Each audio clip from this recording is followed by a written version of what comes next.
লাইভে আসতে আজকে আমি বারবার বাধ্য হচ্ছি। রিয়ামনির ম্যাক্সবির সোদা খাওয়া হয়ে গেছে, এখন আবার আলমের সোদা খাইতে মন চাচ্ছে। তাই রিয়ামনি আর রিয়ামনির ফ্যামিলি নতুন চাল দিচ্ছে মিথিলার সাথে। কি আপনাদেরকে খুলে বলি, হুট করে রিয়ামনির ভাই রাকিব আমাকে ফোন দিয়েছে। আপু আপনি তো সবই সত্যি কথা বলেন, কারণ আমার নাম্বারে ফোন দিছে। আমি রাকিবের নাম্বার সহ এইটা আমি সেনাবাহিনীর কাছে দিব, কল লিস্ট চেক হবে যে কি কথা হয়েছে। ও নাম্বারে কল দিছে, বেশ ভালো কথা। রাকিব আমাকে বলছে যে আপু আপনি তো সবই সত্যি কথা বলেন, আমিও চাই। ওর বোনদের নামে বদনাম টদনাম বললো, কি করব, আমাদের ছোটবেলা থেকে মানুষ করেছে, এখন তাদের প্রফেশন ওইটা খারাপ, এখন কি করব, পাশে তো থাকতে হয় আপু, আমি চাই আপনি সত্যি বিচারটা পান। এই বলে টলে ভালো কথা। তখন আমি বুঝতে পেরেছি যে এদের আসলে টেন্ডেন্সিটা কি। রিয়ামনির ম্যাক্সের চোদা খাওয়া হয়ে গেছে, এখন আবার আলমের চোদা খাওয়ার জন্য মন চাচ্ছে। তাই এখন কি করবে, মিথিলাকে, এখন মিথিলার কাছে তো হেরে যাচ্ছে, কারণ মিথিলার তো বড় বড় মামলা করা। আর আপনাদের তো আগেই বলেছিলাম যে রিয়ামনি, তারপরে এই সেলিম, তারপরে এই আলম আমাকে কক্সবাজার নিয়ে মেরেছিল, এটা একেবারে ওরা না স্বীকার করেছে। ইতিমধ্যে আমি সাংবাদিকের কাছে ভিডিও দিয়েছি যে আমিও কক্সবাজার ছিলাম আর আমার উপরে অত্যাচার হয়েছে, এর উপরেও মামলা হবে। আর এখন রিয়ামনির উদ্দেশ্য কি জানেন, যে যেভাবে হোক মিথিলাকে আবার খারাপ বানাতে হবে, বা মিথিলার মামলা টামলা। মিথিলা কালকে রাকিব বলছে আপু আপনি বগুড়ায় যে সংসার করেন, ভালোভাবে সংসার করেন, এদের চিন্তা ভাবনা কি আমার সাথে আবার মিশবে, ভালোভাবে মিশে তারপরে হচ্ছে আমাকে আলমের সাথে মনে করেন কাবিন করাবে। আগেও কাবিন করাইতে চাইছিল, কাবিন করায় মামলা টামলা উঠায় কয়দিন আমারে সংসার করায়, একটা অ্যালিগেশন দিয়ে আমারে বের করে ও থাকবে আলমের জীবনে। তুই থাক রিয়া, তুই থাক আলমের জীবনে, আরো 10 জন থাকুক, আমি মিথিলা থাকবো না।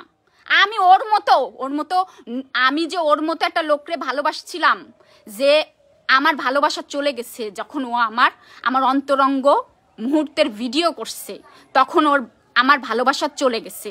আর রিয়া আর নাটক, আমার অনেক বোকা বানাইছিস তোরা। আমাকে কি বলে জানেন, আপনারা ভিডিওগুলো খারাপ দেখতে বোঝা যাচ্ছে। আমি আলমের সাথে কথা বলছি আর ভিডিও চালিয়ে রেখেছি। আমি যে আলমের সাথে আমার সম্পর্ক, আলম যে আমাকে ফোন করে বা আলমের সাথে যে আমার একটা সম্পর্ক, এটা প্রমাণ দেওয়ার জন্য আমি ভিডিও রেখেছি। অনেক অডিও ভিডিও আছে আমার কাছে, আমি সব আস্তে আস্তে দিব, কারণ আমি মিথ্যা কথা বলি না। আমার না পাগল লাগতো, আমি খুব অস্থির হয়ে যাইতাম। এই রিয়ামনির পরিবার, এই আলম, এরা সবাই আমাকে পাগল বানায় দিচ্ছিল। এখন তোরা পাগল হবি, তোরা।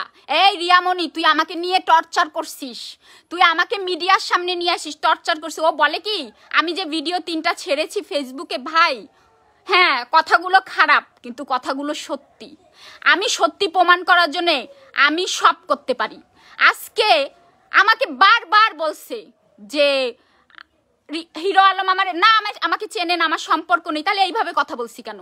সে আমার সাথে জোর জবস্তি, আমার সাথে সে শারীরিক সম্পর্ক। রিয়ামনি তুই চিন্তা করিস না, আল্লাহর রহমতে, আল্লাহ যদি চায় হিরো আলমের বাচ্চা এই মিথিলার পেটে চলে আসতেছে, তুই আর চিন্তা করিস না রিয়ামনি, বুঝতে পেরেছিস? আর ডিএনএ টেস্ট আমারে কর, দেখবি আমার ভেতরে শুধু হিরো আলমের কিছু। আর তুই আমারে বলে কি, এই রিয়া আমারে ফোনে বলছে, এই তোর লজ্জা করে না, তোর বাবা মা তোর আমারে যে সময় আলম অস্বীকার করছিল, তখন আমার বাবার সম্মান কোথায় গেছিল, আমার পরিবারের? আমি অসুস্থ, তুই আমারে দেখছিস আমি একটা অসুস্থ মেয়ে, তুই আমাকে নিয়ে ব্যবহার করছিস। রিয়ামনি এই ব্যবহার করার ঝাল তুই বুঝতে পারবি, আর একটা কথা ভাই, ওই বারে যে ব্যাটাগের সাথে সুগার ড্যাডি নিয়ে রিয়াজ রে নিয়ে কক্সবাজার যে রাত কাটাও, তা তোমার বাপ মা দেখে না? ওরে আমার ভালোওয়ালা আসছে, ভালো চোদাইছো আমার সামনে।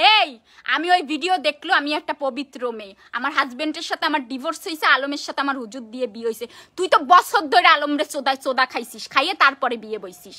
তুই তো বছর ধরে চোদা খাইছিস। এই পরাণ ভাইরে নিয়ে আসবো সামনে, সব আমি শুনছি বছর ধরে। তুই তো কাজ করার আগে আলমের বেডে গেছিস, তারপরে। আমার কিন্তু কোনো কাজের সম্পর্ক ছিল না আলমের সাথে, আমার কিন্তু কাজের সম্পর্ক ছিল না।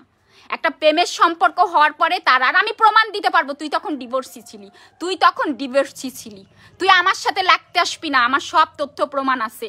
তুই আবার একটা চাল খাটায় আলম সোদায় তুই আয়, আমি তো যাইনি। দেখ সবাই ভুল জানে যে রিয়ামণি ম্যাক্সরে চোদা খাইতে গেছে কক্সবাজার, এই সুযোগে মিথিলা ঢুকবে। নো মিথিলা ঢুকবে না। মিথিলা, আলম বারবার মিথিলাকে ডেকেছে আর মিথিলা বারবার আলমকে না বলে দিছে। সে রেকর্ডিংও মিথিলার কাছে। মিথিলা তোর মতো এত সস্তা না, তোর মতো এত সস্তা পচা না। এই তুই যে কথা বলিস ভাইয়ের সামনে তোরা চোদা খাইস, দুই বোন ভাইয়ের সামনে তুই আমার মুখ তুলে কথা বলিস কিভাবে? আমার পাশে বসে ম্যাক্স ছবির চোদা খাইছিস, কোরআন শরীফ ছুঁয়ে মিথ্যা কথা বলিস। তোদের অনেক আল্লাহ তালা তোদের বিচার দেখাবে, আল্লাহ তালা দেখাবে। আমারে ফোন করে থ্রেট করে, চিন্তা করতে পারেন কত বড় বেশ্যা, কত বড় বেশ্যা। আমি ভিডিও দেখাইছি আর তোরে তো সবাই কক্সবাজারে ধরছে। শয়তান কোন জায়গা, তাও আমি ওর ভালো চেয়ে ওরে ফোন করে আমি কক্সবাজারতে সরে যাইতে বলছি। এই নিয়ে আলম যে আমার গালাগালি দিছে সের অডিও আপনাদেরকে আমি শোনাবো। আর কি বলবো আমি।